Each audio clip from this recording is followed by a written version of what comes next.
Now, your ABC 7 First Alert Weather Forecast with meteorologist John Scalzi. Yeah, you gotta love that number right there. Dew point value 68. Oh, that feels so good. When the dew points are in the 60s, it feels so much better than when they're in the upper 70s, which is what we started the week off with.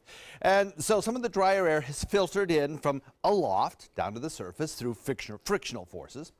Plus, we have this northerly component to the wind, which has been kind of consistent throughout the last 48 hours or so. But now, even this morning, it was almost due north, which has really done a nice thing for us in drawing down that drier air near the surface as well. So 84-degree air temperature, and it feels very comfortable, even though air temperatures will today probably get up to near the 90-degree mark, which is where we've been over the last several days.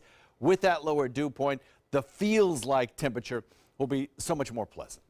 A lot of sunshine around, northeast wind kind of breezy. In fact, it may even become brisk as we head into the afternoon and get a little bit of a surge of winds out of the east or northeast. 83 degrees, Wauchula 84, Arcadia, Mayaca's at 84, Parrish at 83, 84 degrees in Bradenton, Sarasota, Venice, 83 degrees in Boca Grande, Northport coming in at 85, and Punta Gorda comes in at 84 as well. So across the peninsula right now, you can kind of see some differences beginning to happen here, right? Down into the south and back toward the east, we have a lot more activity than we saw yesterday. A lot more showers going on. And that will eventually translate into better rain chances for us as well. Right now, high pressure kind of remains firmly in control of the weather from about west central Florida on up through north central Florida and then through parts of the deep south as well. That area of high pressure will continue to rain across our region. Currently, not a lot of rain falling anywhere nearby us. You really do have to go south to find showers. Now, across the rest of the country, this big ridge of high pressure is kind of eliminating showers in most locations. Some cooler air has sunk south, more stable air across parts of the plains, the deep south, and the mid-Atlantic as well. With a departing area of low pressure off to the north and to the east, we are under the influence of that high pressure ridge. Now, the front is really not going to make it to us. This is not the one that really lowers our temperatures dramatically in October.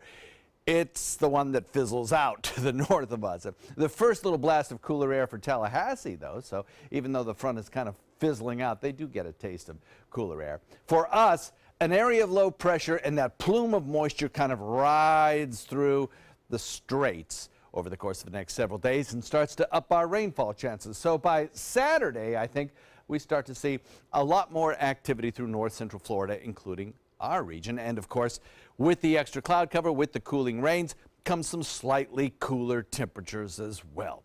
Of course, the humidity will go up. Nighttime lows will go up as well, just a little bit, because of the increase in humidity that we will see this weekend. But for today, lower humidity, low rain chance, sunny skies. Pretty nice day, actually, except the temperatures will run a little above average. Way out in the Atlantic, we still have Ophelia. Ophelia, even though it won't impact us in any way, may actually go down in record books. Here's why. 90-mile-an-hour winds right now. Significant strengthening. A Category 1 storm soon, perhaps to become a Category 2 storm, certainly maintaining Category 1 status for a while. And it may actually skirt areas of Ireland as possibly a low-end hurricane or a tropical storm. Only twice in history we've had a hurricane make landfall in Great Britain, so we'll see what happens. We are looking at a northeast wind coming in at about 10 to 15 today, surging tonight to about 15, and the forecast for the next several days keeps it warm, keeps it fairly dry, and then as we head into the weekend, our rain shower chances spike for those afternoon showers. Back to you, Scott.